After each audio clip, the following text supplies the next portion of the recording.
नमस्कार। महादेव की नगरी काशी में इस वक्त जबरदस्त हलचल है। एक तरफ यहां से चुनावी बिगुल फूंका जा रहा है, तो वहीं दूसरी तरफ हाल के दिनों में काशी का जिस तरह से कायाकल्प हुआ, उसको लेकर लगातार बातें हो रही हैं। इन सब के बीच प्रधानमंत्री मोदी के संसदीय क्षेत्र वाराणसी में फिल्म फेस्टिवल का आयोजन किया गया, जिसमें तमाम सितारों ने शिरकत की। फिर चाहे सतीश कौशिक हो या फिर मधुर भंडारकर, हेमा मालिनी हो या फिर रवि किशन, कैलाश खेर समेत तमाम बॉलीवुड सितारों ने काशी फिल्म फेस्टिवल की शोभा बढ़ाई। इसी कड़ी में काशी पहुंचे दिग्गज अभिनेता अनुपम खेर भी यहां की भव्यता देख मंत्रमुग्ध होते नजर आए। अनुपम खेर ने दशाश्वमेध घाट पर पहुंचकर विश्व प्रसिद्ध मां गंगा की दैनिक आरती का आनंद लिया। मां गंगा की आरती का मनमोहक नजारा देख अनुपम उसके कायल हो गए और लगभग 1 घंटे तक यहीं बैठे रहे। सोशल मीडिया पर अनुपम खेर ने अपने इस अनुभव को साझा करते हुए भावुक कर देने वाली बात कही। अनुपम खेर ने लिखा, आदरणीय प्रधानमंत्री नरेंद्र मोदी जी काशी फिल्म महोत्सव के उपलक्ष्य में वाराणसी आया था। पूरे शहर की बदली हुई कायाकल्प देखकर हृदय प्रफुल्लित भी हुआ और गर्वित भी। ये बदलाव देश भर में भी देखने को मिल रहा है। दिल में कुछ कर दिखाने का जज्बा लेकर चला जाए तो वाकई कुछ भी हो सकता है। जय हिंद। सिर्फ सोशल मीडिया ही नहीं, बल्कि अनुपम खेर ने अपने इस अनुभव को मीडिया के साथ भी शेयर किया। इस दौरान उन्होंने क्या कुछ कहा, आप भी सुनिए। मेरे ख्याल से कला का कनेक्शन तो काशी से हमेशा से रहा है। कला, संस्कृति, यहाँ से बड़े बड़े दिग्गज आए हैं और ये जो फिल्मों का रिश्ता जोड़ा है, ये काफ़ी फ़ायदेमंद होगा लोगों के लिए, व्यवसाय के लिए, टूरिज़्म के लिए और हमारी फिल्मों के लिए भी। तो ये पहल जो है, मैं बहुत गर्वित महसूस कर रहा हूँ कि मैं यहाँ आया हूँ और आज के इनॉग्रेशन में और कल भी एक सेमिनार में मैं हिस्सा लूँगा। पूरा हालांकि राजधानी मुंबई है सिनेमा की, बट शूटिंग तो हर जगह होती है और जो फैसिलिटीज़ उत्तर प्रदेश गवर्नमेंट दे रही हैं, यहाँ मैंने सुना बहुत शूटिंग्स होती हैं यहाँ पर अभी बाकी इलाकों पे भी। तो I am very happy to be here and हौसला अफजाई के लिए हैं और आप लोगों को भी मिलने आए। जैसे काशी में आप हैं, काशी का नाता हिंदू धर्म से बड़ा गहरा रहा है और आप खुलकर बोलते भी रहे हैं। आजकल हिंदू और हिंदुत्व की परिभाषाएं अलग अलग तरीके से दी जा रही हैं। आज तो मैं इस फेस्टिवल के लिए आया हूँ, वो तो अलग बहस हो जाएगी, फिर आप लोग वो दिखाएंगे जिसके लिए मैं आया नहीं हूँ। और वो पूरा जो एक माहौल बना है कला संस्कृति का, आज उसी पर रहने देते हैं। और काशी में हर किस्म के बिस्मिल्लाह खां भी यहाँ से आए हैं, तो ये हिंदू मुस्लिम का यहाँ पर तो मुझे ऐसा कुछ नहीं है। हिंदू और हिंदुत्व की बात होगी, क्योंकि आप सर पढ़े लिखे लोग जो हैं उनको पता नहीं है हिंदू और हिंदुत्व जो है एक ही चीज़ है। वो अपनी नई नई चीज़ें निकालते रहते हैं, उनके पास भी बेचारों के पास कुछ रहा नहीं कहने के लिए, तो उनको ऐसा लगता है। हमारे लिए तो हिंदुत्व जो है वो और हिंदुइज़्म जो है वो एक जीवन प्रणाली है, जीने की एक तरीका है और वही होना चाहिए। ये होना तो नहीं चाहिए जो इस तरह, इस पर बहस ही नहीं होनी चाहिए। क्रिश्चियनिटी और इस तरह की ये हिंदू हिंदुत्व, ये मीन मेक निकाल रहे हैं। ये हारे हुए लोगों की मनोदशा नज़र आती है। अच्छा, आपको लाइन तो मिल गई जो आपको चाहिए थी। हाँ जी, हाँ, इधर यहाँ आएँ और बाबा के दर्शन ना हों और संकट मोचन ना जाएं, ऐसा तो हो ही नहीं सकता। मैंने मिठाई तो खा ली आज, मैंने पलवल की मिठाई खाई आज। हमारे मित्र हैं यहाँ पर, उपाध्याय जी, डॉक्टर उपाध्याय, उनके यहाँ खाई। अब जाऊँगा यहाँ से निकल के कुछ ना कुछ तो खाऊँगा और शायद सुबह दर्शन करूँगा या रात को आरती में भी जाऊँगा। सब एक रील में हम लोग देखते हैं कि एक घर से छापा पड़ता है, रेड एक मूवी आई थी, उसमें बहुत सारा पैसा निकलता है। ये अब सारी बातें आज ही कर लोगे भैया।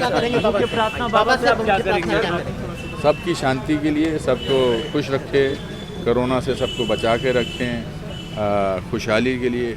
मन में शांति हो तो सब कुछ अच्छा ही लगता है।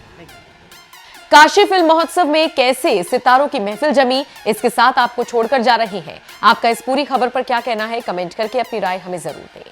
वाराणसी से शिवम गुप्ता की रिपोर्ट। हाँ जी, तो वो मास्क पहन के मैं चला गया किसी के यहाँ खाना खाने, वो बड़ा वाला N95।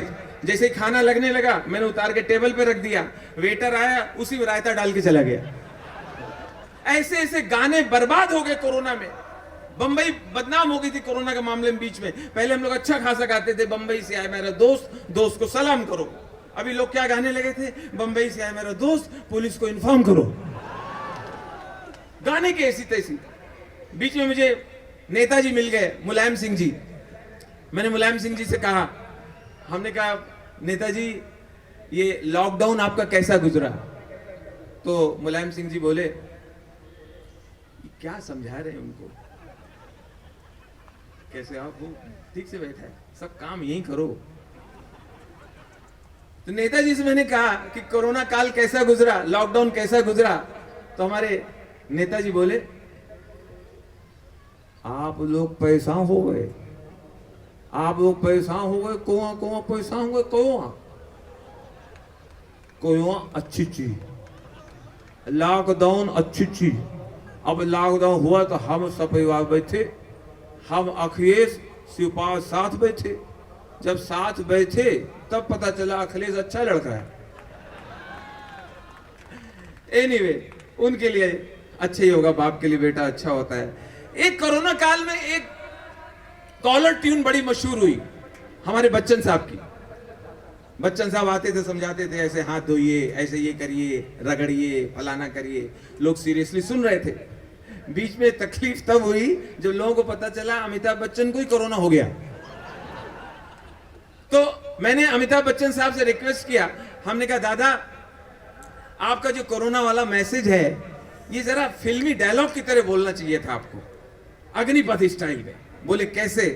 हमने कहा इसको ऐसे बोलना चाहिए था कोरोना के बारे में, शत्रु ये अदृश्य है, शत्रु ये अदृश्य है, विनाश इसका लक्ष्य है। शत्रु ये अदृश्य है, विनाश इसका लक्ष्य है। तू जरा भी मत फिसल, घर से मत निकल, मत निकल, मत निकल। वरना भाई साहब ये जो आपके घर की रेखा है, रेखा।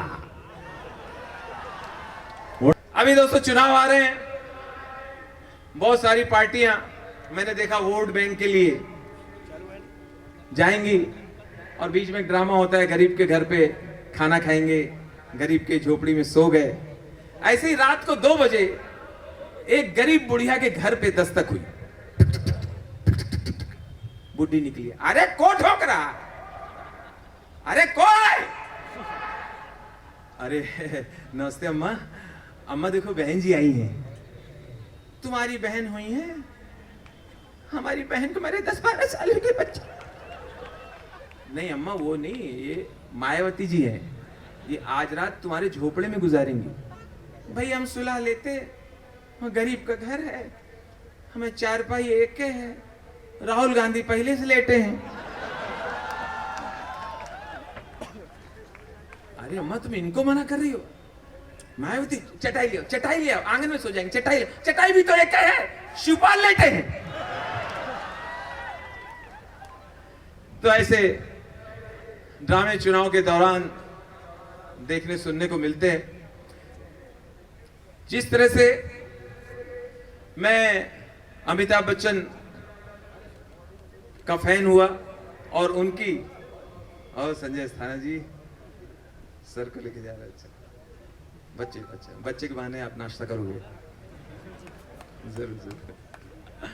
तो जिस तरह से मैं अमिताभ बच्चन का फैन हुआ, उनकी फिल्में देखी और धीरे धीरे मुझे शौक हुआ मिमिक्री का, वहां से स्टार्ट लिया। बाद में जैसे जैसे बड़ा हुआ तो मुझे एक एक्टर और समझ में आए, राजकुमार पुराने हीरो, राजकुमार राव नहीं, पहले वाले। राजकुमार साहब का ये अंदाज था कि बहुत एक पर्टिकुलर स्टाइल में बोलते थे, लोग उनको घमंडी समझते थे, लोग कहते थे बहुत अकड़ू है, हर डायलॉग में हम